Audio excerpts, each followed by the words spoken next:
Ok. Aujourd'hui, nous allons parler de la sexualité chez les Kamites. Qu'est-ce qu'était la sexualité? Comment est-ce qu'ils comprenaient cette notion de sexualité-là? Eh bien, pour les Kamites, la sexualité, c'était la maîtrise de la sexualité ou alors de l'énergie sexuelle. C'était une chose incontournable. C'était un processus à maîtriser qui était incontournable pour avoir de la paix, pour avoir de la prospérité, pour avoir le bien-être dans la société. Ils avaient compris que grâce à cette énergie qui pouvait être créée par cette énergie sexuelle-là, grâce à cette énergie, l'individu pouvait déjà en premier en tirer du bénéfice au niveau physique, au niveau personnel, également pour son couple, pour ses enfants, pour la société. Vous savez, le corps, disons, l'appareil reproducteur de l'homme, il est électrique. L'appareil reproducteur de la femme est magnétique. Donc, quand l'homme et la femme font des rapports, il y a donc un champ électromagnétique qui se produit. Et ce champ électromagnétique leur permet donc de se propulser au septième ciel. Ou alors un état d'extase spirituelle. Et pendant cet état d'extase, ils vont être dans de hautes fréquences vibratoires qui correspondent à une fréquence divine. Et pendant qu'ils sont connectés dans cette fréquence, ils pourront formuler des vœux, ils pourront créer dans l'invisible plus tard pour matérialiser ce qu'ils ont commandé dans l'invisible. Donc, une loi d'attraction était très possible. Une loi de création, la création mentale était très possible durant cet acte-là. Donc, c'est quelque chose qui avait été découvert depuis par les anciens. C'est pourquoi, quand l'individu atteignait la puberté, l'âge où il peut déjà aller en mariage, on lui faisait certaines initiations dans lesquelles on lui apprenait exactement qu'est-ce que cette énergie-là, quels sont les impacts de cette énergie-là dans le couple, dans la vie, dans la société. Pourquoi? Parce que quand cette énergie est mal orientée, disons quand l'énergie, quand les pulsions sexuelles ne sont pas maîtrisées, ne sont pas orientées, l'individu peut devenir un poison pour lui-même, un poison pour la société. Vous allez voir, il y a des gens, ils sont même mariés, ou alors d'autres sont célibataires, d'autres sont même mariés, mais ils sont toujours très méchants avec tout le monde. Parce qu'ils n'ont pas accès à cette énergie de paix là. Parce que, vous savez, d'autres gens disent même que faire l'amour, ça enlève le stress. C'est vrai, ça enlève le stress, dans tous les cas. Mais, faire l'amour de façon correcte, ou alors faire l'amour comme faisaient les anciens, ça n'a rien à voir avec ce qui est promulgué de nos jours. Vous savez, de nos jours, vous voyez des hommes qui se mettent avec des hommes, des femmes qui se mettent avec des femmes, des hommes qui se mettent même avec des animaux et tout ça, et qui se marient même. Hein. Or, cela était inacceptable dans le passé. Pourquoi? Parce qu'ils avaient déjà étudié les impacts de ce type de comportement dans la société.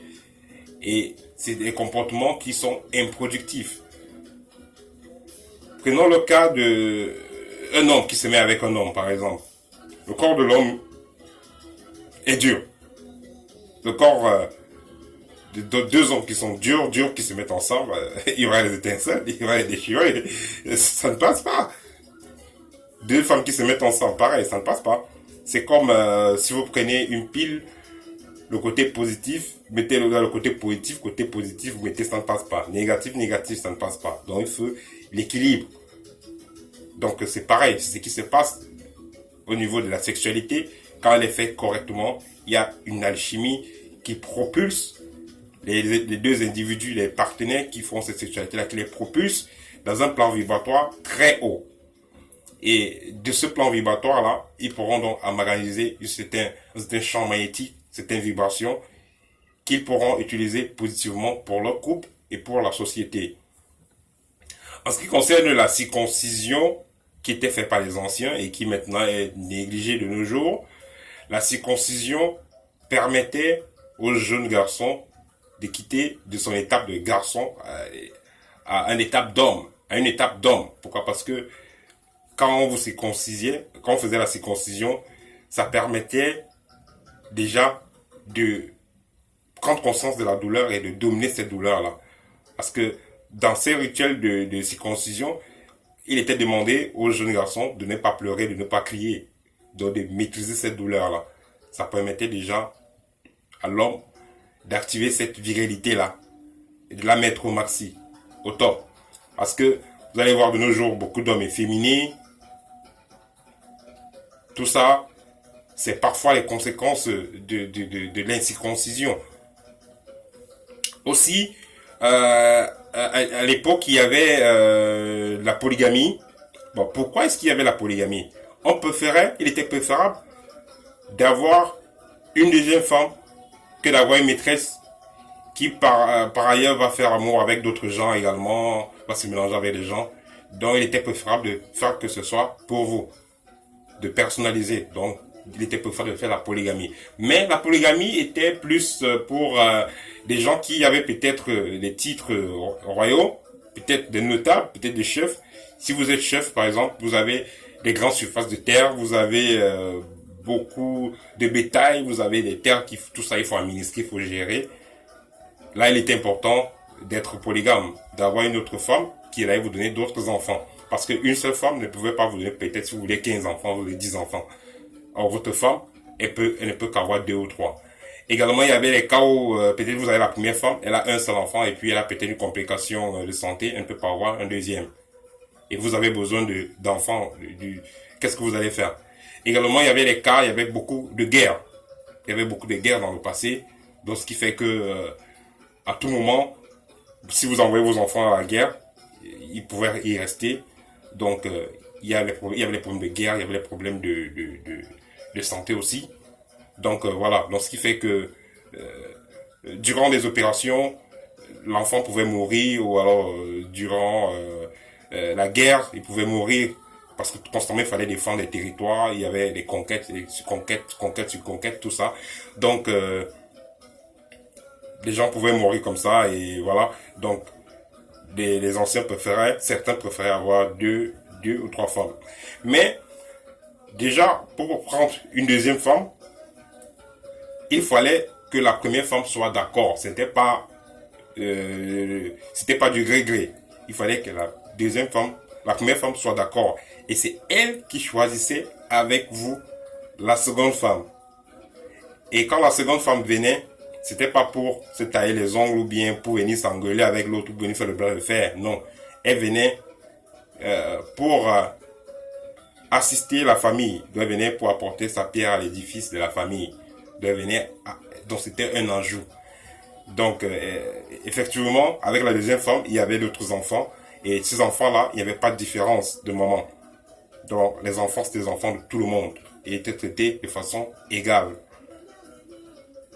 Vous savez, en Afrique, on dit une bouche à nourrir, mais 2 mains pour travailler. Donc, les enfants étaient considérés comme une richesse. Donc, avoir plusieurs enfants, c'était quelque chose de positif.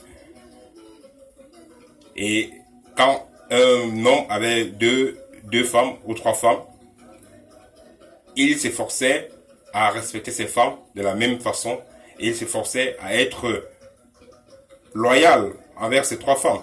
Donc, il avait ses femmes, mais il évitait d'avoir d'autres maîtresses. Parce qu'il avait toujours été considéré en Afrique que avoir des maîtresses, c'est comme ne pas être quelqu'un de confiance. Parce que la femme avec laquelle vous êtes sur le lit, c'est la personne la plus proche de vous. Donc, il était mieux d'être honnête avec elle. Parce que si vous êtes honnête avec votre femme, en désirant une deuxième femme, pour des raisons que j'ai cité plus bas,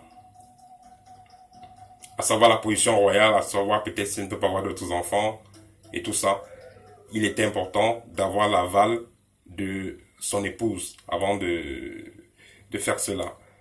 Voilà. Et aussi, vous savez, de nos jours, beaucoup de gens, en plus de faire ces désordres sexuels là, homosexualité, homme-homme, femme-femme, il y a beaucoup les godes.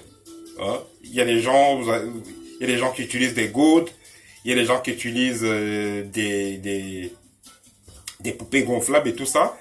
Cela ne peut en aucun cas remplacer l'être humain. Parce que, comme je l'ai dit tantôt, le corps de l'homme, disons l'appareil reproducteur de l'homme est électrique. Celui de la femme est magnétique.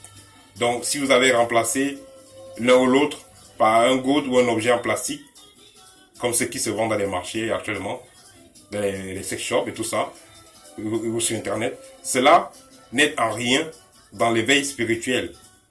Au contraire, ça pervertit l'homme. Cela n'aide à rien à l'éveil spirituel. Or, en faisant l'amour avec un partenaire, un amour de façon saine, de façon respectable, ça permet à tout un chacun de se compléter et d'avoir accès à des vibrations supérieures, des vibrations qui vont nous permettre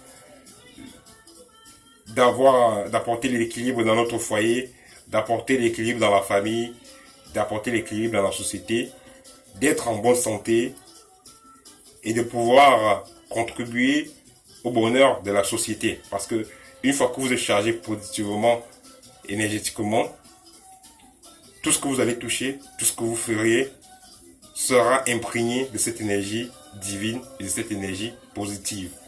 Donc, pour les parents actuels que nous sommes, ce que nous devons faire par rapport à nos enfants, nous devons les enseigner déjà à la chasteté, nous devons les enseigner déjà quel est l'impact qu'il y a de perdre la virginité avant le mariage ou alors de faire des rapports sexuels sans être dans une relation sérieuse. Pourquoi? Parce que en le faisant, ça fait que les personnes se chargent négativement de façon énergétique. Non seulement ils se chargent négativement, pourquoi? Parce qu'ils se chargent négativement, pourquoi déjà? Parce qu'il y a échange. Quand on fait l'amour avec quelqu'un, il y a échange d'énergie. Donc, si la personne a des négativités ou a des entités dans elle, elle va vous les transmettre. Et ce que vous avez aussi, vous allez transmettre. Or, si cette union avait été fixée dans les règles, dans les traditions, dans les règles de l'art, on aurait eu le temps de voir déjà s'il y a compatibilité au niveau des totems claniques, de voir s'il y a compatibilité au niveau des familles spirituelles. Pourquoi? Parce que si déjà vos familles spirituelles n'acceptent pas votre partenaire, peu importe ce que vous feriez, il n'y aura pas d'équilibre et vous n'aurez pas de bénédiction. Or, si déjà un enfant a pris le temps de se préparer avant de se mettre en union avec quelqu'un, déjà en se préparant, il y a eu le temps disons, les anciens ou les parents de cet enfant-là ont eu le temps d'étudier les familles spirituelles déjà, pour voir si y a compatibilité déjà, mais aussi il y aura eu le temps de faire une certaine purification de telle sorte que, en se mettant avec le partenaire, on ne peut qu'attirer du positif. Pourquoi? Parce que quand on se met avec un partenaire, disons qu'on fait l'amour avec un partenaire de façon profane, ou alors de façon juste pour le plaisir, ou juste pour la perversion, ou juste pour les désirs, on n'attire pas forcément du positif au niveau de l'éveil spirituel. Donc, si nous prenons conscience que le fait de faire des rapports sexuels dans une relation saine et de faire des rapports sexuels en respectant les traditions africaines, alors nous allons transformer cet acte de relation sexuelle-là en un acte magique, en un acte de construction, en un acte de création. Et nous allons utiliser cette énergie-là pour avoir plus de paix dans nos foyers, pour avoir plus de paix dans la société. Voilà, c'est ça que je voulais partager avec vous aujourd'hui. Au